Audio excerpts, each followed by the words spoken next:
If you have a telephone, it probably seems like illegal robocalls are out of control. I'm Katie Daffin, an attorney at the Federal Trade Commission. If you pick up the phone and hear a recorded message instead of a live person, that's a robocall.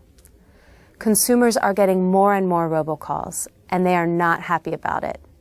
As the number of calls has multiplied, the number of complaints has too. The reason for the spike in robocalls has to do with technology. Companies are using auto dialers that can send out thousands of phone calls every minute for an incredibly low cost. What's important is that the companies that use this technology don't bother to screen for the numbers on the National Do Not Call Registry. If a company doesn't care about obeying the law, you can be sure they're trying to scam you. You've probably gotten robocalls about candidates running for office or charities asking for donations. These robocalls are allowed. But any robocall that's trying to sell you something probably is illegal, unless you've given your written permission to get calls from that company. The FTC has stopped billions, yes, billions of robocalls in the last 2 years. Tracing these calls is a tough job, and there are a few reasons for that. One is that many different companies use the same or very similar recorded messages. Another is that they fake the caller ID information that you see on your phone. That's called caller ID spoofing, and new technology makes it very easy to do. And a third is that the robocallers often place the calls through internet technology that hides their location. At the FTC, we're continuing our aggressive enforcement efforts, and we're also looking for innovative technological solutions to the robocall problem. For more information, please visit ftc.gov/robocalls. That's ftc.gov/robocalls.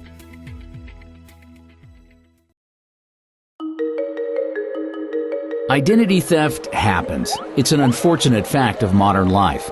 But there are certain steps you can take to help keep your personal information from falling into the wrong hands. Every day you do things to protect what's most important to you. And you know what? You do them almost automatically. Routine things like looking both ways before you cross, brushing your teeth, and buckling your seatbelt. Another routine to get into is keeping tabs on your identity and personal information. Here are 5 easy ways you can do it. Read your credit card and bank statements carefully and often. Know your payment due dates. If a bill doesn't show up when you expect it, look into it. Read the statements from your health insurance plan. Make sure the claims paid match the care you got. Shred any documents with personal and financial information. Review each of your 3 credit reports at least once a year. It's easy and it's free. And before you know it, protecting your personal information can be as routine as locking your doors at night. For more tips and tools on dealing with identity theft, visit ftc.gov/ID theft. That's ftc.gov/ID theft.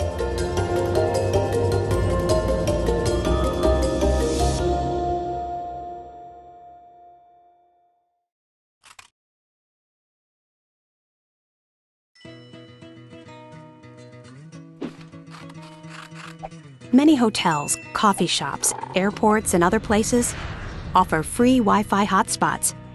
They're convenient. Unfortunately, they often aren't secure. That could make it easy for someone else to access your online accounts or steal your personal information. So, what can you do to reduce your risk? Encryption is the key to keeping your information secure online. When information is encrypted, it's scrambled into a code so others can't get it. How can you be sure your information is encrypted? 2 ways. 1.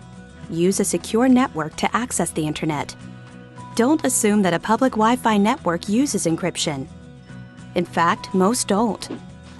You can only be sure that a network uses effective encryption if it asks you to provide a WPA or WPA2 password. If you aren't sure, it's best to assume the network is not secure. The second way to protect your information is to send it through a secure website. A secure site will encrypt your information, even if the network doesn't. If the web address starts with HTTPS, then your information is encrypted before it's sent. The S stands for secure. Look for HTTPS on every page you visit, not just when you log in. If you use an unsecured Wi-Fi network to log into an unencrypted website, strangers using that network can hijack your account and steal your private documents, contacts, family photos, even your username and password. If that happens, an imposter could use your email or social networking account to pretend to be you and scam people you care about. Or a hacker could use your password from one website to try to log into a different account and access your personal or financial information. Here are some steps you can take to protect yourself when you use a public Wi-Fi hotspot. Only log in or enter personal information on secure sites that use encryption. Again, look for a web address that begins with HTTPS.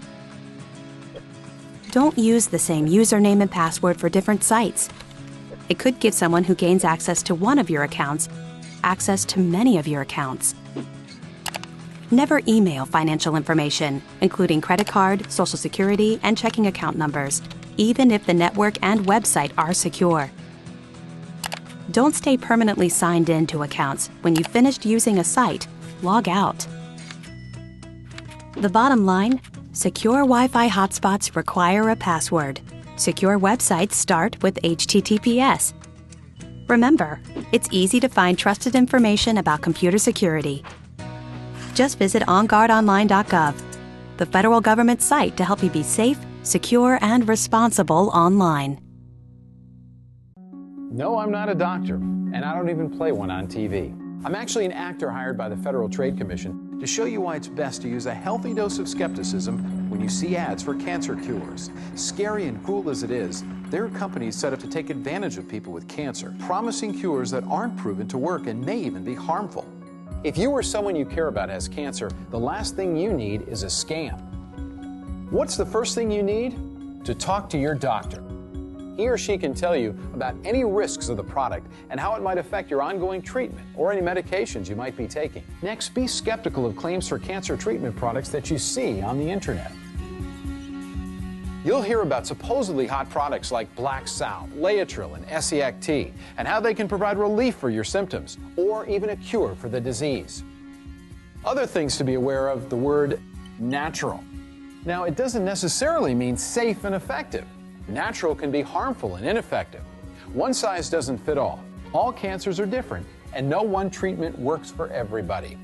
Even two people with the same diagnosis may need different treatments. Now, exactly how do these scams work to earn your trust? They use testimonials. They seem real, but testimonials can be completely fake. I looked like a doctor, right? And those patients you see, often actors paid to endorse the product. They use technical jargon, a lot of it. But scientific talk doesn't guarantee scientific proof. Big words from a medical dictionary are no substitute from the plain facts from your doctor. The bottom line about treatment is always talk to your doctor. For more information on how to spot phony cancer treatments and supposed cancer cures, visit ftc.gov/curious. You'll also find sources of information that you and your doctor can trust. Honorary Forest Ranger Betty White here, lending a hand to my dear friend Smokey Bear. Because for 75 years, he's only said, only you can prevent wildfires. But there's a lot more to say. Like, if you park your car on tall, dry grass, the hot exhaust pipe can start a wildfire. So keep the animals safe, especially the cute shirtless one. Go to SmokeyBear.com to learn more about wildfire prevention.